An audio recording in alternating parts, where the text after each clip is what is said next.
할렐루야, 샬롬, 샬롬, 샬롬, 샬롬, 샬롬, 샬롬, 샬롬.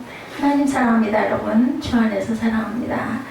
베드로 대성당 모습이 해설이 없었는데 해설이 있는 내용은 좀 이렇게 시간이 길어가지고 짧은 걸로 이렇게 전혀 없었는지는 제가 몰랐네요. 제가 여러분들에게 대성당을 보여준 이유는 저는 그 옛날에 가서 아마 아까 노트르담 성당도 그렇고 다 봤을 거예요. 봤는데도 이제 지금 기억이 거의 희미한데 알고 봤더니 얼마나 은혜가 있을까. 아까 400명의 기사는 대리석 바닥에 그 사람들의 업적과 문양 보이는 거 있으시죠? 베드로 성당도 그렇고 성 요한 성당도 그렇고 성당 바닥 안에는 그분들의 묘가 있습니다.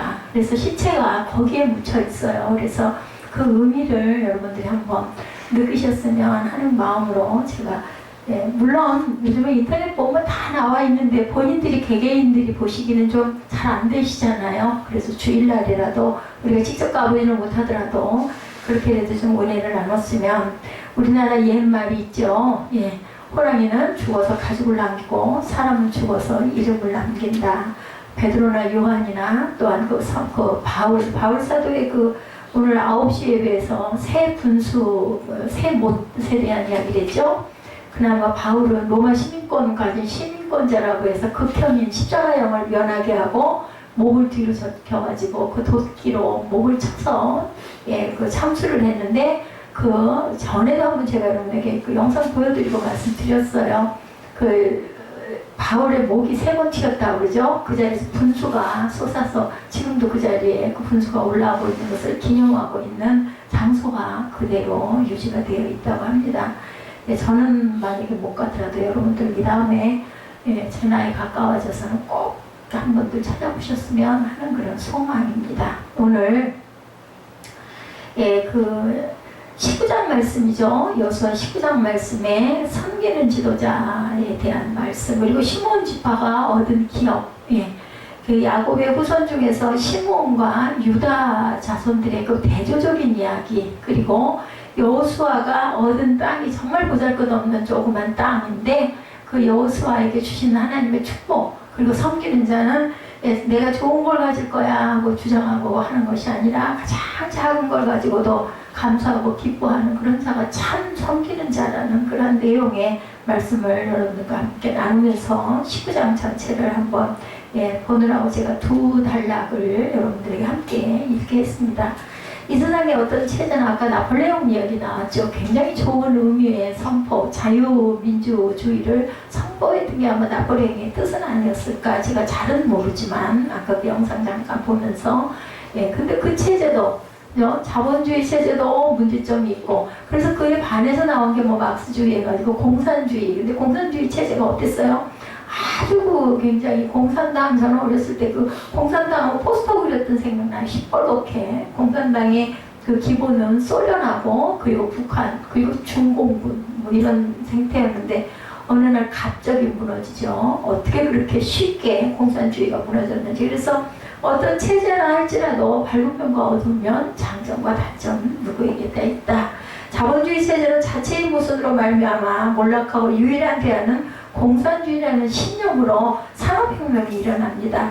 그래서 공산주의를 위해서 목숨을 걸죠. 그들은 20세기를 마무리하는 우리 이 시점에 이제 21세기에 도달해 있죠. 공산주의가 수많은 사람들에게 고통을 안겨다 주었던 체제고 제도였다는 것을 우리는 이미 다 알고 있습니다. 자본주의 체제는 칼 막스에게서 철저하게 비판을 받았지만 20세기를 마무리하는 시점에서 또한 다시 한번 보면 그래도 가장 지지를 받는 그러한 제도가 아직은 그래도 자본주의 체제가 아닌가. 그러나 이 자본주의 제도도 수많은 모순을 지니고 있습니다. 그런 말미암아 자본주의 제도의 혜택을 누리는 자와 누리지 못하는 사람들 사이에 불평과 반대, 대립이 끊임없이 일어나거든요. 그러니까 온전한 건 없다라는 이야기입니다. 결론적으로는 우리가 여호수아를 지금까지 19장까지 쭉 장마다 중요하다는 부분을 나눠서 제가 수요 예배나 금요 철야에는 전장을 우리가 함께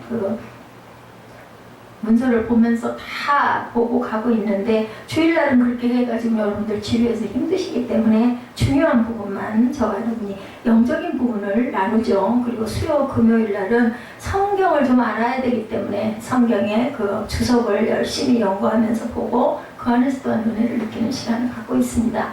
하나님께서 이스라엘 백성들에게 유리한 대안을 준 하나의 제도에 대해서 나와요. 뭐예요? 1장부터 19장에 보면 중요한 일이 있을 때마다 뭐예요? 제비뽑기를 하죠. 사람이 하다가 그걸로 인해서 다툼이 날 부분이 있는 것들은 무조건 제비뽑기입니다. 그럼 자기들이 직접 손으로 뽑았기 때문에 어떠한 거기에 불만을 토로할 수 없고 그 주권이 어디에 있다? 하나님께 있다라는 고백이 되기도 해서 지금 우리도 그래서 신정 1월 1일이면은 성경 구절을 뽑죠. 이스라엘 백성들이 유리한 대안이 바로 이 제비뽑기 그러한 제도 이런데 이 제도로 말미암아서 문제가 생겨나는 것을 성경을 통해서 성경 안에도 문제가 있어요. 제가 그래서 자본주의와 공산주의에 대한 비교를 제가 뭐 정치적인 부분이나 이런 그 깊이 있는 것은 잘은 모르지만 여러분들에게 증거했습니다. 인간이 살아가는 삶의 현장에 어떤 제도도 어떤 체제도 이렇기 때문에 완벽한 것은 없다. 단지 문제가 되는 것은 제도나 체제가 문제가 아니라 그 속에 살아가는 사람들이 문제. 그 문제를 우리가 깨달아야 되는데 많은 사람들이 어떤 환경이나 자기가 살아가고 있는 체제나 제도의 모순을 지적하면서 자기 자신의 잘못을 합리화하려는 경향이 있다. 이런 사람들은 어떻게 돼요? 9시 예배도 제가 여러분들에게 그 말씀을 하면서 우리 특히 꿈동이들 앞으로 나아갈 길을 놓고 이야기를 했어요. 그것을 감사하고 극복하고 나아갈 줄 알아야 된다. 오늘 기도 제목 올라온 부분에 있었던 것 같아요. 아까 윤정 집사님 쓰신 거였던 것 같은데 사람이 감당할 시험 밖에는 너희가 당할 것이 없습니다. 오직 하나님은 미부사 너희 감당하지 못할 시험당함을 허락하지 아니하시고 시험당할 즈음에 또한 피할 길을 내사 능히 감당케 하시느니라. 믿는 사람과 안 믿는 사람, 저는 이 부분을 여러분들에게 읽어드리면서 은혜를 받은 부분이 어떤 부분이었냐면은 시험당할 즈음에 피할 길을 내사 능히 감당케 하신다. 근데 시험을 안 당한다고 안 하셨잖아요. 믿는 자라서 다 똑같이 시험당하면 주세요. 근데 그 시험당을 통해서 우리가 그것을 극복할 수 있는 은혜를 주시고 극복함으로 인해서 살아계신 하나님을 깨달을 수 있는 믿음을 더욱더 견고하게 해주시는 부분이 우리 믿는 자들에게 주시는 하나님의 은혜고 축복이라는 것을 저는 이렇게 예배 시간에 평상시에는 뭐 특별히 다를 게 없어요. 저도 평일날 지나가는 부분들은 그냥 여러분들에게 전할 증거할 말씀을 준비하다 보면 거기서 은혜를 느끼기도 하지만 특히 저는 예배 때 굉장한 은혜를 하나님께서 주시는 은혜의 부어짐을 저는 봅니다. 그 힘으로 제가 살아가는 것 같습니다. 얼마나 큰 축복입니까? 저를 사랑하셔서 제가 잘나서가 아니라 사랑하셔서 시몬과 그 지파에 대한 이야기 우리 여호수아 19장 1절에서 9절의 말씀에 시몬 지파가 얻은 기업에 대해서 정보를 얻습니다. 오늘 이 본문을 보시면 시몬 지파가 얻은 기업은 다른 이스라엘의 11지파가 얻은 기업에 비해서 두 가지 특징을 가지고 있는 것을 본다. 하나는 다른 지파는 제비를 뽑아서 땅을 분배했을 때 그 땅의 경계를 성경에 기록하고 있어요. 어디에서 어디까지가 어느 지파의 땅이다 이렇게 경계가 나타나 있는데 이 시몬 지파의 땅을 분배하는 과정 속에는 어디서 어디까지라는 경계가 없어요. 두 번째는 1절을 보시면 둘째로 시몬 지파의 지파를 위하여 그 가족대로 제비를 뽑았으니 그 기업은 유다 자손의 기업점에서 나온 시몬 지파를 유다 자손의 기업에서 이때 땅을 두었을까? 이런 의문이 여러분들 아마 생길 겁니다. 아주 이상한 현상이죠. 유다 지파가 기업지로 받은 땅 속에 유다 지파의 땅 안에 있는 그 성읍들을 이 시몬 지파가 지금 기업으로 분배를 받고 있다는 부분이에요. 이 유다를 어떻게 했다고 그랬어요? 우리 지난 시간에 여러분들에게 말씀드린 것 같은데 야곱이 엄청난 축복을 많이 해주고 시몬 지파에게는 아무런 축복도 해주지 않는 부분을 아마 여러분들이 읽으셔서 기억이 날 겁니다. 다른 지파의 기업 분배와는 전혀 다르게 땅을 분배하는 그런 모습이죠. 여기 보면 누구 지파는 어디서 어디까지다 했는데 이거는 여기 지금 나타나 있죠. 유다 지파의 기업 중에서라고 이렇게 말씀하고 있다는 것이 특징이다. 이 사실을 이해하기 위해서 시몬이라는 사람과 시몬 지파에 대해서 우리가 조금 알아볼 필요가 있겠죠. 왜 그랬을까? 시몬이라는 사람은 레아와 야곱 사이에 태어난 둘째 아들이었어요. 레아는 사랑받지 못한 그러한 아내였었죠. 원했던 건 라헬이었어요. 그런데 속여가지고 레아가 첫째 부인이 됩니다.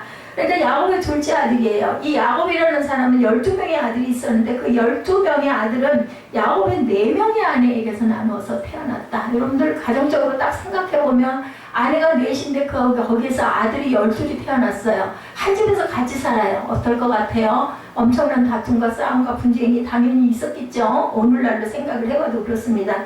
이 레아라는 아내를 통해서 야곱은 6명의 아들을 낳았네요. 보니까 큰 부인을 사랑하지 않았음에도 불구하고 아들이 6명 반 정도를 레아에게서 납니다. 그런데 둘째 아들이 시므온이라는 아들, 지금 여기에 땅 분배 받는 이 아들. 그런데 이 시므온은 성품이 다른 아들들하고는 달랐어요. 똑같이 레아의 태를 통해서 태어났고 야곱의 아들이었지만 이 시므온은 어릴 때부터 굉장히 포악하고 잔인한 성격을 가지고 있었습니다. 그리고 인간적으로 질투심이 굉장히 강한 그러한 아들이었다. 예, 한번 생각해 볼 때 그 12명의 아들 사이에서 이렇게 질투심이 많고 성격이 포악하고 잔인한 이유가 어디서 유래가 됐을까? 예, 어머니가 아버지에게 사랑을 받지 못했어요. 그러다 보니까 아버지가 누구의 아들들을 더 사랑하셨을까요? 라헬의 아들을 더 사랑하셨겠죠. 첫째 아내 레아에게서 태어난 둘째 아들 시므온은 자기 어머니가 아버지로부터 사랑받지 못한다는 것을 알았어요. 그래서 그런 얘기가 있죠. 우리나라에도 보면 부부가 금술이 좋아야 자녀들도 부모에게 효도를 한대요. 그리고 바르고 밝게 잘 자란다는 이야기를 제가 들었습니다. 그리고 자기의 6 형제들이 요셉이나 베냐민처럼 다른 형제들보다 아버지에게서 사랑받지 못한 것도 더군다나 얼마나 그게 질투가 더 일어났을까. 그죠? 성격이 여기서 그러다 보니까 누가 그랬어요? 시므온이 누구를 요셉을 죽이자 구덩이에 쳐넣어 죽이려고 했었죠. 그랬다가 그걸 간신히 다른 형이 그러지 말고 팔아먹자 해가지고 꺼낸 걸 여러분들 아마 창세기에서 봐서 아실 겁니다. 아버지에서도 불만이었고 그 형편과 자신의 가정적인 분위기나 그 처지에 대해서도 엄청난 불만이 굉장히 컸을 거예요. 특별히 라헬이나 요셉과 베냐민에 대해서도 시기심과 미움이 말도 못했을 것입니다. 그러던 어느 날 제가 좀 아까 말씀드렸지만 양을 칠 때 자기가 그 미워하고 시기하던 요셉이 뭐 갖고 와요? 심부름을 가지고 도시락을 갖고 오는 장면 여러분들 아마 기억나실 거예요. 들판에서 양을 치다가 요셉이 멀리서 오는 걸 보고 시므온은 그를 죽여서 구덩이에 던지고 악한 짐승이 그를 잡아먹었다고 하자 이렇게 딱 작전을 쓰죠. 둘째 아들이니까 형이잖아요. 나머지 10명이나 동생들이 있는 거죠. 자, 그러면 어떻게 되는지 우리가 그것을 한번 지켜보자. 자기가 미워했던 배다른 형제를 잡아 죽이자는 거예요. 이 시간에 죽여서 구덩이에 쳐넣어버리자. 근데 그 옛날에 그 구덩이는 한 번 들어가면 절대로 못 나온대요. 미끄러워가지고 올라올 수가 없다고 합니다. 그리고 밑에는 물이 고여있는 그런 곳이라고 그러죠. 그 미움이 그 마음속에 분노로 변해서 가득 차 있었다. 다행히 그 형이었던 루벤이 그를 말려서 요셉을 죽이지 않고 그저 다른 나라로 팔아넘기는 그러한 사건을 여러분들이 아실 거예요. 이스라엘 장사꾼들이 지나가는 것을 보고 거기다 요셉을 팔아먹죠. 오랜 세월이 지나서 요셉은 여러분들 다 아시는 대로 총리 대신이 되고 그리고 그 애굽이 굉장히 가뭄이 일어가지고 식량이 없어져서 굶어 죽게 생겼을 때 자기네 그 집안 식구를 모두 다 아버지부터 시작을 해서 다시 애굽으로 모셔다가 살아서 나중에 그 민족이 나중에 출애굽을 하는 그런 과정이 나타납니다. 누구의 자손이 야곱의 그런 그 후대들 그리고 야곱의 후대로 인해서 그것을 누가 요셉이 이끌어가지고 총리 대신 되는 바람에 70명이 왔다가 거기서 200만이 되는 그러한 아주 인구가 허문나게 불어가지고 나중에 출애굽을 하는 그런 사건 여러분들이 그런 그 내용으로 흘러갑니다. 이들의 모습을 본 요셉은 이들이 자기를 팔아먹은 엄청난 고통을 주었다는 형들인 것을 알고 자기 동생 베냐민을 데리고 오라면서 누구를 볼모로 잡아요? 시므온을 볼모로 잡습니다. 그때 땅 놔두고 가서 베냐민을 데려와라. 안 데리고 오면 내가 이 시므온을 죽일 거다 이렇게 위협을 하죠. 이 시므온은 또한 자기 누이 디나가 강간을 당했을 때 세겜 사람들을 아주 잔인하게 학살을 했던 그러한 사람이기도 합니다. 세겜 사람들을 속이고 그죠? 창세기 보면 나타납니다. 기만하면서 학살을 했던 그런 전력을 가졌던 그러한 시므온이었다. 그래서 아버지가 이 시므온이라는 아들 때문에 엄청나게 고민을 많이 했어요. 야곱이. 다른 애들은 그래도 부모 말에 순종도 하는데 이놈의 자식은 어떻게 된 판인지 아버지에게 계속 반항만 하고 대들고 아마 이랬던 것 같습니다. 그래서 다른 형제들을 미워하고 사람을 죽이고 살인하고 야곱은 시몬을 깊이 책망을 하기도 하죠. 창세기 49장에 보면 이 야곱이 죽으면서 자기 아들들에게 전부 머리에 손을 얹고 축복을 하죠. 너는 이런 축복을 받아, 너는 이런 축복을 받아라. 이런 축복을 굉장히 많이 하는데 시몬에게는 축복 대신 저주를 하고 돌아갑니다.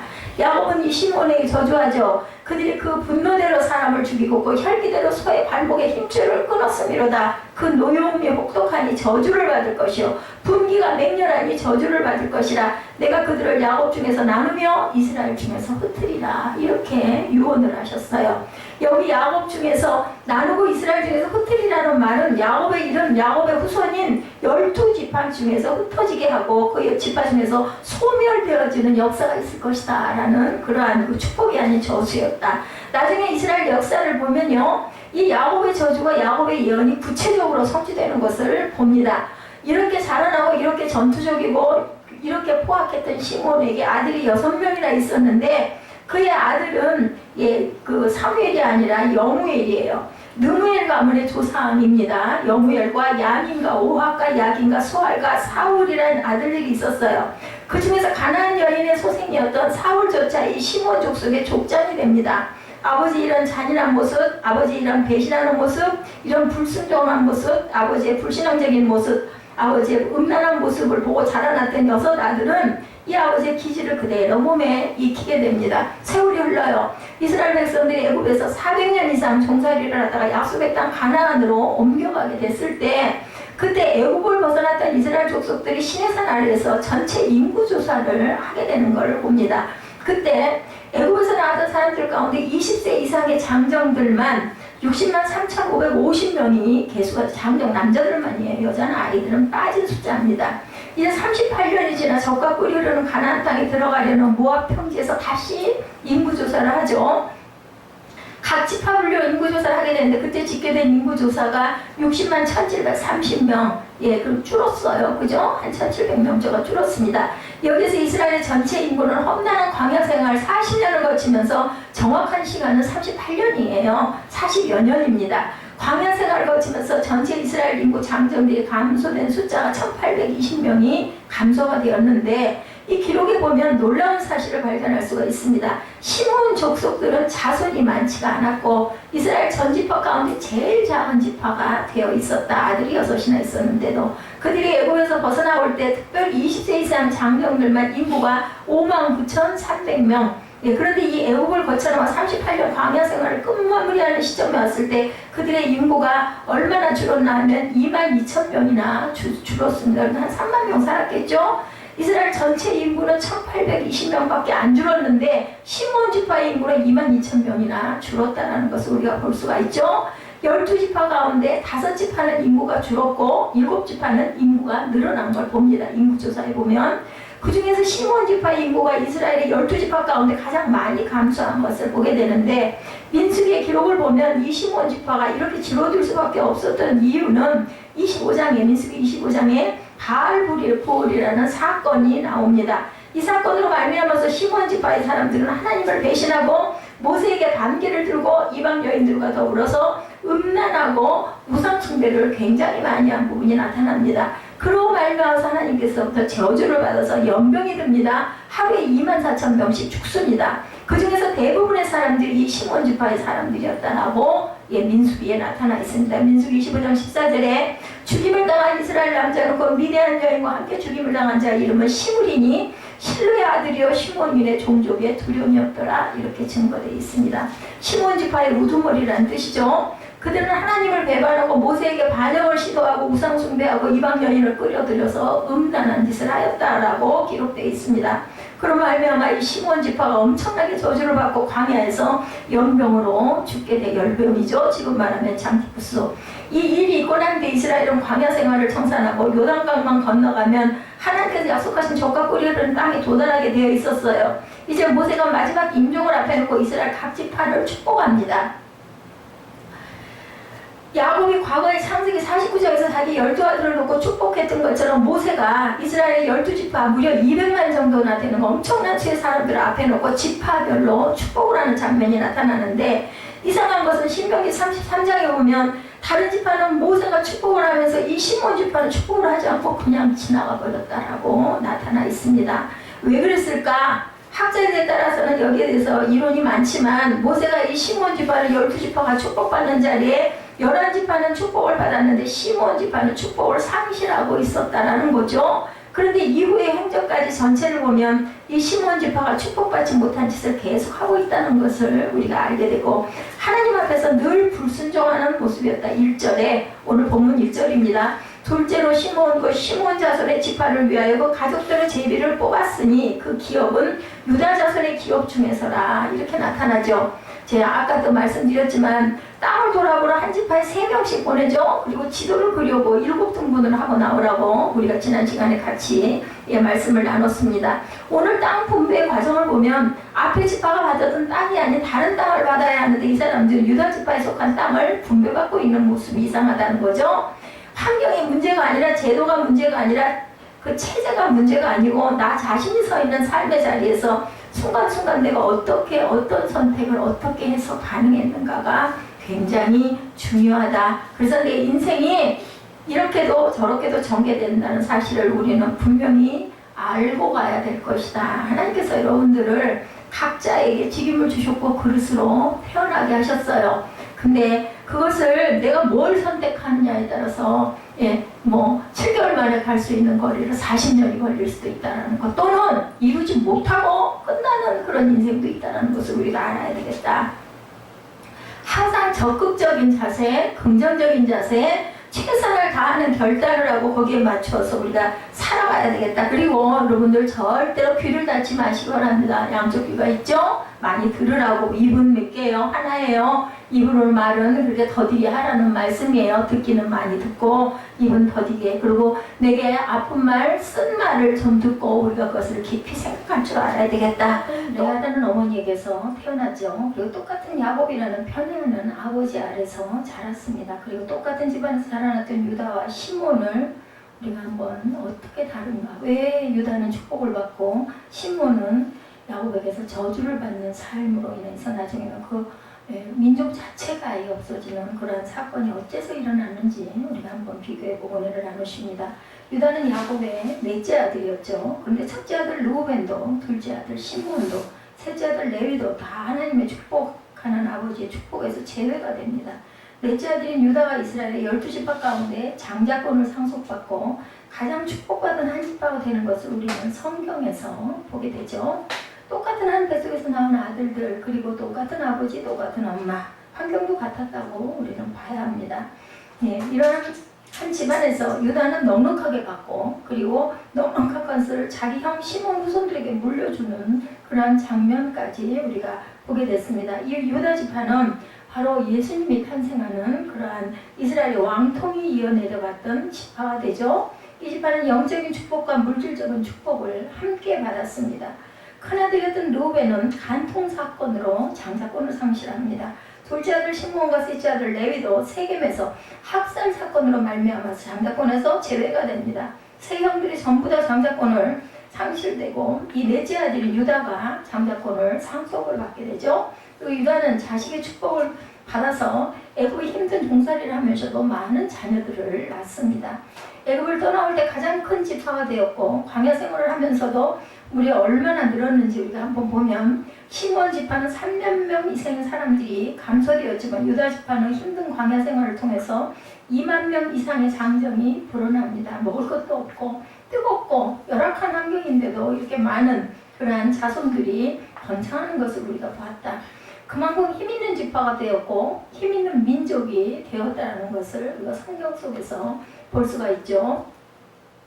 우리가 세상을 살아가면서 IMF다, 불황이다, 내 형편과 내 환경이 어떠니까 이런 불황 때 안 되는 것은 당연히 이런 생각을 할 때가 너무나 많습니다. 그리고 내 자신이 거기에 같이 편성을 합니다. 그리고 합리화를 시킵니다. 이럴 때 잘 되겠어? 다들 그런데 이런 핑계를 많이 댄다는 거죠.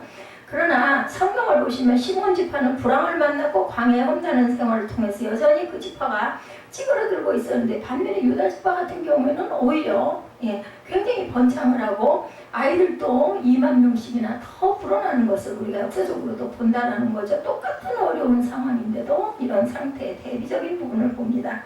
어려울 때, 어려운 일을 당할 때, 우리는 정말 주저앉고 싶을 때, 기죽고 정말 포기하고 싶을 때 하나님을 바라보면서 담대한 용기와 믿음을 가지고 이스라엘의 12지파가 광야를 헤쳐나가면서 그 광야 생활을 통해서도 또 적응하고 힘을 얻었던 것처럼 우리 자신들이 어려울 때 힘을 얻고 용기를 얻고 번성하는 축복을 받아 누려야 이기고 승리하는 것일 줄 믿습니다.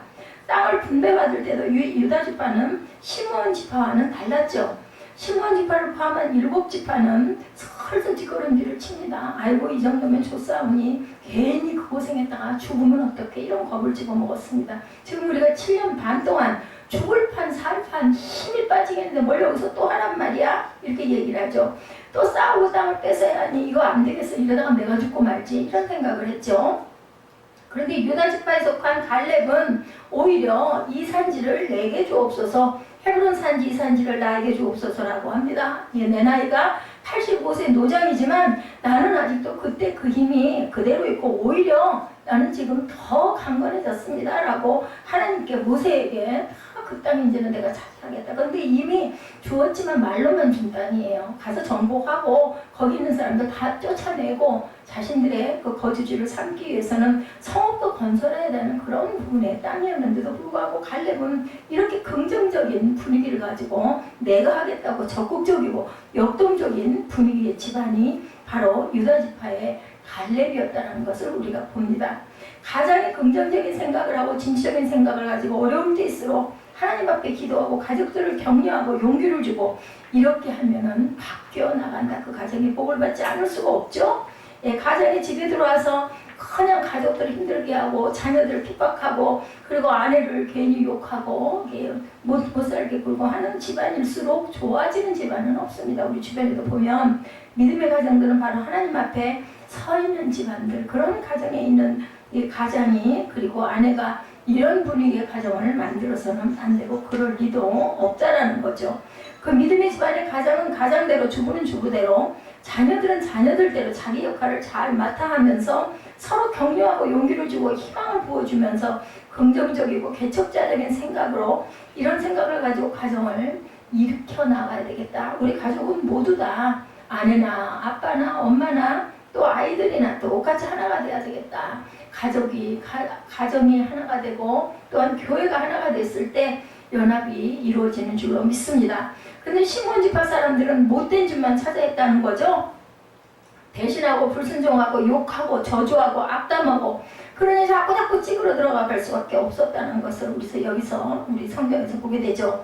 우리가 인생을 살아가면서 남을 탓하는 습관을 가지면 절대로 잘 될 수도 없고 축복을 받을 수가 없다. 그래서 누구를 저주하거나 누구에게 원수진 것을 이를 북북 깔면서 미워했다가는 그 미움이 결국은 나에게 돌아오게 된다. 그래서 복받는 부분에서 우리가 제외가 되기 때문에 상대방을 위해서가 아니라 나를 위해서 내가 용서를, 그 사람을 먼저 내가 용서해 줘 버려야 된다. 우리가 주기도문에도 그러지 않습니까? 우리의 죄를 용서해 주신 것 같이 우리의 죄를 용서하여 주옵시고 라고 우리가 입술로 고백하는 것도 마찬가지인 거죠.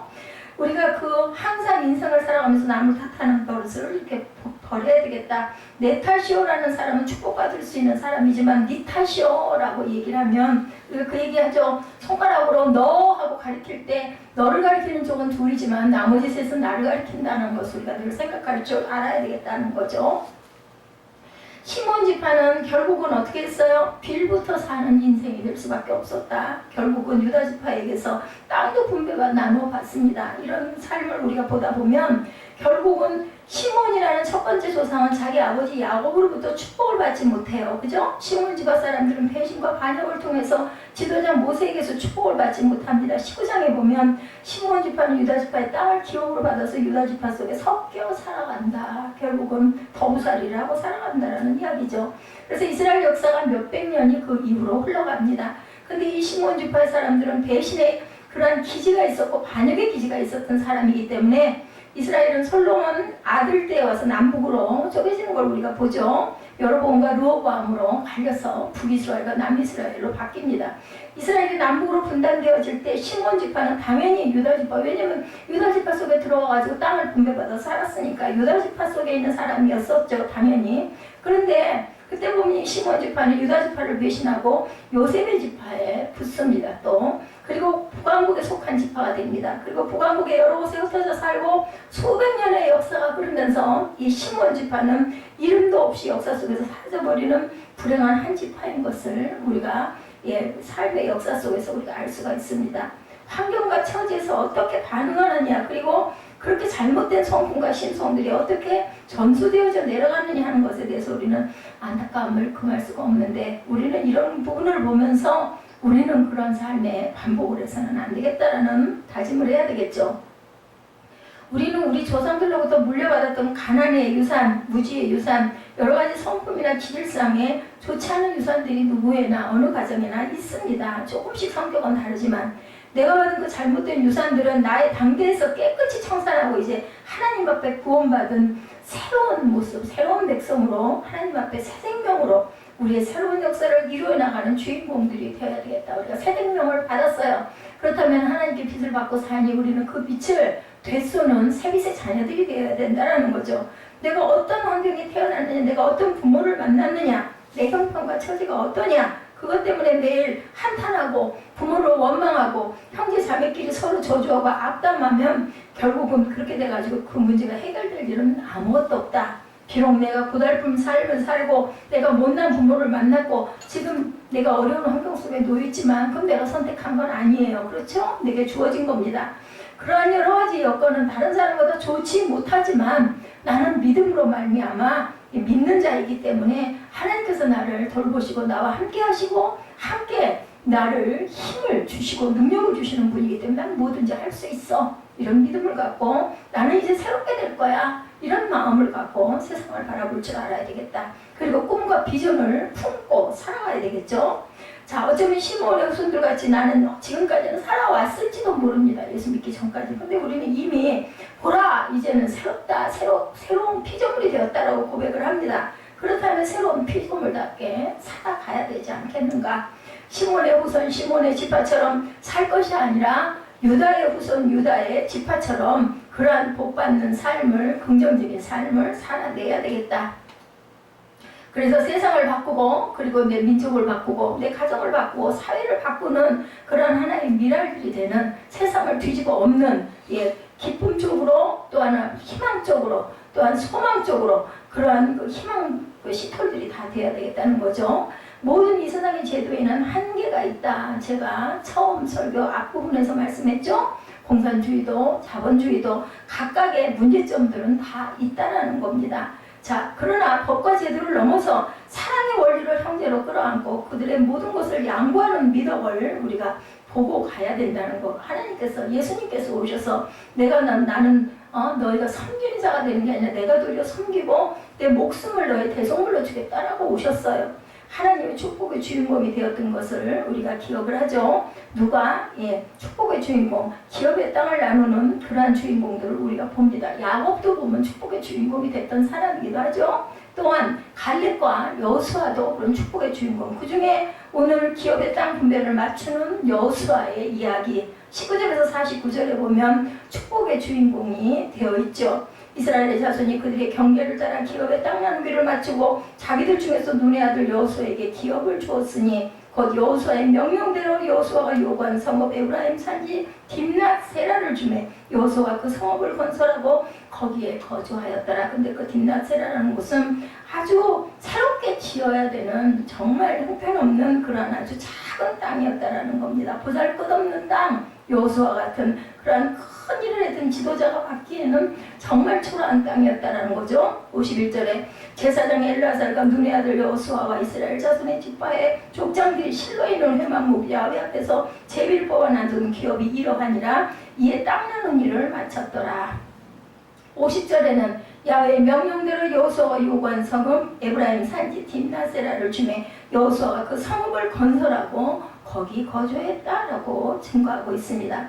그래서 하나님의 축복의 주인공이 된 여호수아, 모세 이후에 이스라엘을 가나안 땅으로 인도해드리고 가나안의 7 부족을 물리치고 그 땅을 이스라엘 자손에게 나눠주는 위대한 일을 맡았던 이스라엘의 새로운 지도자 모세의 그 후계자였죠. 그런 여호수아. 그러나 그러한 직책과 지도권에 비해서 그 그가 차지한 땅은 너무나 작고 초라하고 보잘것없는 땅이었다라는 것. 그가 받은 딥나세라는 성읍은 완전히 파괴되거나 새로 건축해야 할 성읍이었고, 오늘 본문이 말해주는 것처럼 50절에 중건하다라는 히브리어 바나의 뜻은 짓다 또는 재건한, 뭐 중건이라는 거 우리 다 알잖아요. 이렇게까지 풀지 않아도. 그가 받은 딥나세라는 다시 건축하거나 새롭게 세워야 할 성읍이었다는 것을 우리가 알게 됩니다. 그럼에도 불구하고 여호수아는 한마디 불평 없이 무너진 성을 재건하고 그곳에서 인생의 마지막을 보내다가 죽어 그곳에 묻히게 되었다라고 나타나 있습니다. 이야기는 오늘 우리에게 진한 감동을 주고 있는데, 성서적인 지도자의 원리는 그럼 무엇일까? 예수님처럼 섬김을 받으려 함이 아니라 섬기는 지도자, 그게 바로 모본이 되었던 것이 바로 모세고 여호수아다.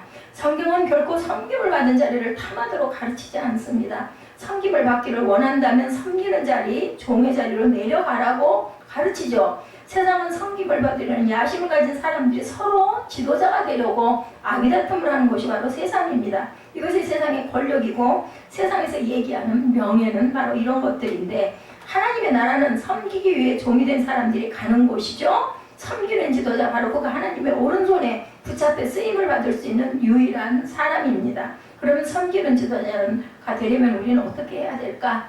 자기중심적인 야심을 버려야 되겠다. 여호수아는 엄청난 야심가입니다. 그는 광야에 있을 때부터 갈렙과 함께 그런 큰 꿈, 큰 이상을 품었던 사람이죠. 그것은 바로 적과 꿀이는 가나안을 주시겠다고 하신 하나님의 약속을 자신의 세대에서 이루는 것이 바로 그들의 꿈이었습니다. 모세가 죽은 후에 잠시 주춤거리긴 했지만 여호수아의 야심은 한 번도 식어진 적이 없었고, 오랜 기간 가나안 정복 전쟁과 땅 분배로 힘들고 바쁜 삶을 살았지만 한순간도 잘못된 길로 방황하지를 않았던 그러한 여호수아. 그리고 그런 자신의 야심을 결국은 이루죠. 땅 분배가 마쳤더라. 오늘 본문 마지막 절에 그렇게 말씀하고 있는 것을 보니 이제는 땅 분배가 끝났습니다. 51절에 보면. 이렇게 승리할 수 있었던 배경은 바로 자기 중심적인 욕심, 야심이 아니라 하나님의 소원이 그 자리에 여호수아의 마음속에 있었기 때문이다. 오늘 교회 지도자들이 가져야 할 지도력의 첫 번째 원칙은 하나님의 소원을 시원하게 이루어지기 위한 야망을 우리가 가져야 된다. 목회자들이 이것을 꼭 알고, 알지만 다시 한번 다짐하고 각성하고 가야 될 부분이다. 위대하게 되고자 하는 열망은 누구에게나 있죠. 그것이 결코 죄악은 아닙니다. 그러나 보잘것없고 무가치한 동기에 근거한 열망은 좋지 않은 결과를 낳게 된다는 것을 우리가 깨닫고 가야 되겠다. 에레미야 선지자는 바룩을 향해서 내가 너를 위하여 대사를 경영하느냐, 그것을 경영하지 말라고 경고한 것을 우리 봅니다. 자기중심적인 야심, 자신을 위한 대사를 계획하는, 대사라는 건 큰 일이죠. 계획하는 것에 대한 하나님의 경고죠. 모든 그리스도인들은 하나님의 영광과 교회를 위한 거룩한 열망을 가져야 되는 게 맞습니다. 그렇지만 그 열망이 자기중심적이고 자신의 목적을 이루어 가는 것이라면 결코 그것은 하나님이 기뻐하시는 것이 되지 못한다는 거죠. 본래 야심이라는 말은 자신을 높이기 위해 자신을 선전한다는 뜻을 가진 라틴어에서 유래가 됐습니다. 자신을 나타내고 인정을 받고 인기를 얻고 자신의 동료들 중에서 뛰어나고 다른 사람들을 지배하게 된 여러 가지 다양한 요인들이 야심 속에 포함되어 있습니다. 그리고 보통의 야심가들은 돈이나 권력이 가져다 주는 힘을 즐거워하죠. 그러나 주님께서는 이러한 세속적인 야심을 꾸짖으십니다. 참된 영적 지도자는 결코 자신을 높이기 위한 목적으로 자기를 선전해서는 안 된다고 하죠. 마가복음 10장 42절에서 42절의 말씀을 보면 이방인의 소위 집권자들이 저희를 임의로 주관하고 그 대인들이 저희에게 권세를 부리는 줄을 너희가 알거니와 너희 중에는 그렇지 아니하니 너희 중에 크고자 하는 자는 너희를 섬기는 자가 되고 너희 중에 누구든지 으뜸이 되고자 하는 자는 모든 사람의 종이 되어야 하리라고 말씀을 하십니다. 예수께서는 몇몇 제자들에게 자신의 임박한 고난과 죽음에 대해서 33, 4절에도 말씀하죠. 몇몇 제자들에게 자신의 임박한 고난과 죽음에 대해서 말씀합니다. 예수께서 이 말씀을 하시자마자 야고보와 요한은 예수님의 고민에는 전혀 무관심한 채 어찌 주님의 나라가 우리를 하나는 주편에 하나는 좌편에 앉게 주옵소서 여짜오되 하면서 얘기하는 것을 우리가 마가복음 10장에서 우리가 보게 됩니다. 예, 그랬을 때 여기서 두 가지 잘못을 그들은 범한 걸 보죠. 첫 번째는 그리스도의 왕국을 세상의 화려함과 호화스러운 차원에서 바라보았다. 오직 그들의 관심은 예수께서 임금의 자리에 오르는 대관식의 호화스러운 자리에서 자신도 따라서 높아지겠다라는 그러한 야망을 가졌다. 주님의 고난과 십자가에 동참하는 일 같은 것은 전혀 생각하지 않고 권세나 명예의 화려함과 영광을 추구하는 것을 좋아했다라는 것. 우리 삶이, 우리의 인생이, 우리 모든 마음속에 이런 마음들이 없는 사람은 없습니다. 근데 주님께서 그렇지 않은 삶을 살아라 라고 말씀을 하시면 우리가 그걸 깨달는 순간 그쪽으로 따라가야 되겠죠. 그것이 바로 여호수아와 같은 갈렙과 같은 마음가짐입니다. 믿음의 마음입니다.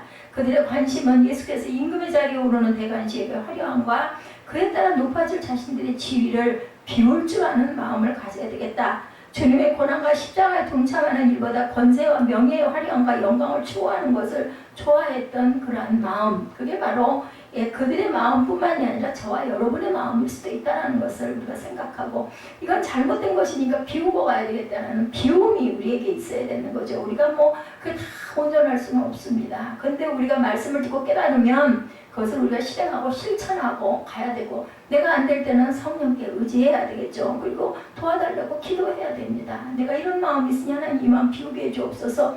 알았으니까, 깨달았으니까 이제는 우리는 행하고 가야 되겠다.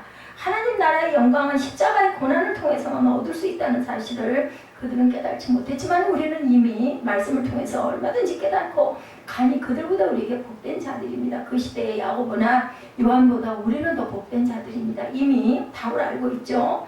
오늘날 우리도 하나님의 축복을 세상의 화려함과 호화심을 누리는 것으로 국한시키는 경향이 있다. 그래서 기복신앙이다 이런 이야기를 많이 합니다. 좋은 집, 좋은 차, 보수를 많이 받는 직장, 이것저것 많은 것을 소유하고 누리는 것만이 하나님의 축복이라고 생각을 하지만 우리는 먼저 영적인 축복을 받는 게 순서라는 것을, 영적인 축복을 받고 나면 이런 거 그렇게 대단하게 그렇게 누리고 싶은 마음 자체도 없어지는 거죠.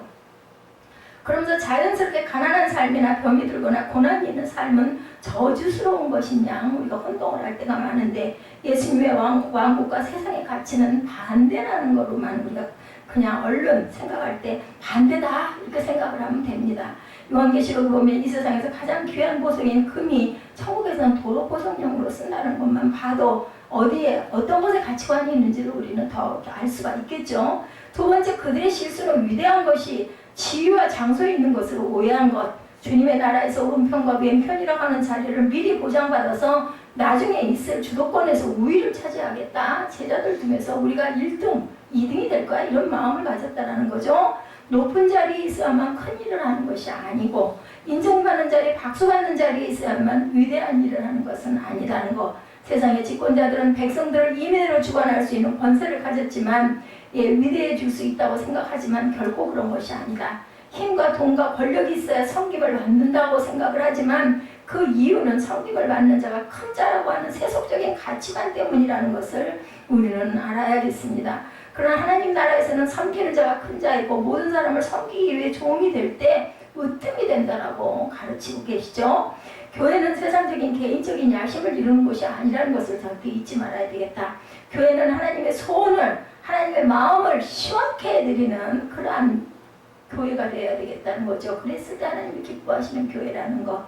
누가복음 9장 24, 5절에 누구든지 나를 따라오려거든 자기를 부인하고 제 날마다 십자가를 지고 나를 쫓을 것이니라고 주님이 말씀을 하셨다는 것을 우리는 기억해야 되겠고, 세상 사람들이 개인의 야심을 이루고 자신의 권세를 이용해서 섬김과 존경을 받기 원하듯이 오늘날도 많은 교회들이, 많은 영적 지도자들이 권세가 높아지려고 하는 욕망으로 오염되어서 영적인 능력을 삭취하고 있다는 것을 또한 우리가 다시 한번 돌아볼 줄 알아야 되겠다. 두 번째, 너무 많은 것을 소유하지 말아야 된다.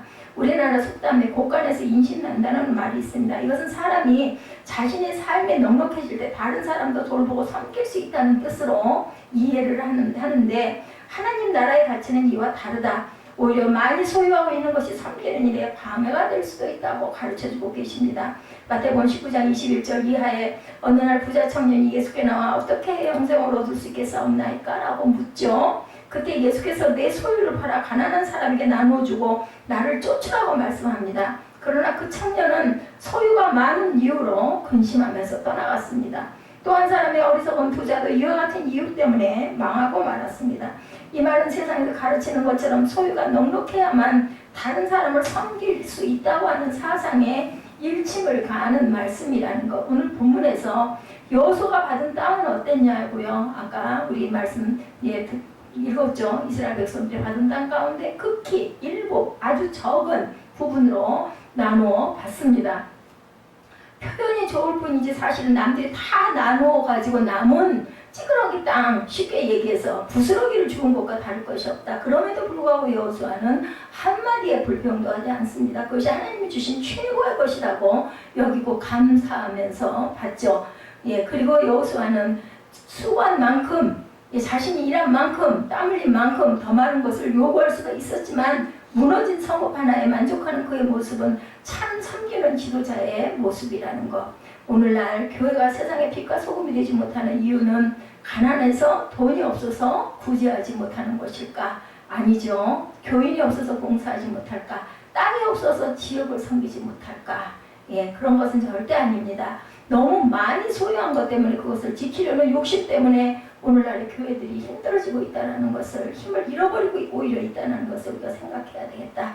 우리 목회자들이 목회 외적인 일에 너무 많은 시간과 정력을 쏟고 있는 것은 아닌지를 돌아볼 줄도 알아야 되겠습니다.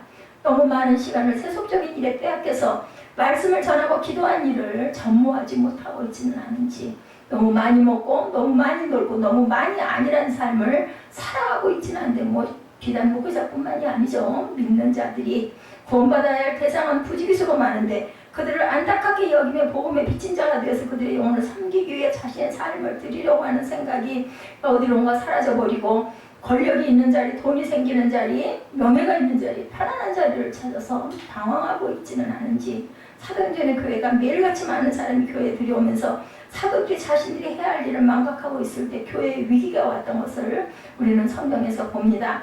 바로 그때 성령께서 사도들에게 깨달음을 주셔서 자신들의 본연의 임무에 충실하게 임할 것을 다짐했을 때 교회는 다시 안정을 찾을 수가 있었죠. 그래서 결국은 첫 번째 7 집사가 세워지는 이 사건이 일어납니다. 너무 주변에 잡다한 일들이 많으니 목사는 설교만 하고 나머지는 집사들을 세워서 그들에게 구제하는 일, 섬기는 일을 하게 하자. 이래서 7 집사가 세워지게 됩니다.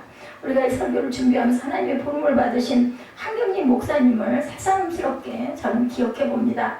평생 자신의 이름으로 된 통장 하나를 가져보지 않으신 분, 영락교회를 개척해서 한국교회의 가장 대표적인 교회를 개척해서 이루셨음에도 불구하고 은퇴 후에는 흔한 아파트 한 채도 소유하시지 않고 남한산성에 20평짜리, 그것도 본인 게 아니라 그래요. 다 쓰러져가는 집에서 20년의 세월을 기도와 묵상으로 사신 분입니다. 자신의 아들에게 영락교회를 얼마든지 물려줄 수도 있었는데 모든 기득권을 포기하고 다른 후배들에게 물려주어서 진정한 목회자의 상을 또한 보여주시기도 했죠.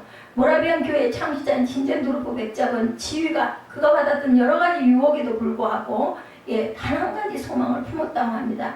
나에게는 단 한 가지 소망이 있습니다. 그것은 바로 그분, 오직 그분뿐입니다. 그는 자신의 이기적인 욕망을 던지고 유명한 모라비안 교회를 창시해서 그 당시 선교 활동에 극히 제한되어 있는 교회들보다도 3배나 많은 전도자들을 세계로 보내서 복음으로 세상을 뒤엎었다고 합니다. 내가 죽어야 교회가 산다라는 거, 내가 포기해야 예수님이 일하신다는 거. 가정에서도 마찬가지입니다.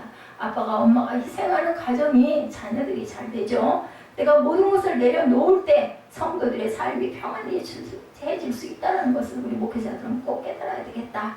내가 대가를 지불하지 않고는 하나님의 나라를 이룰 수 없다는 초보적인 이론을 이제서야 우리가 통감할 수 지금이라도 할 수 있어야 되겠다. 한경림 목사님 같은 분, 예수 그리스도 같은 분을 실패한 인생이라고 얘기하는 사람은 아무도 없습니다. 물론 예수님은 인성을 입고 오셨지만 하나님이시기는 하지만 33세의 젊은 나이로 돌아가셨지만 하나님의 나라를 이루고 가신 분이죠. 나 가진 것 없어도 주님이 있고 나 아무것도 할 수 없으나 주는 다 하시네.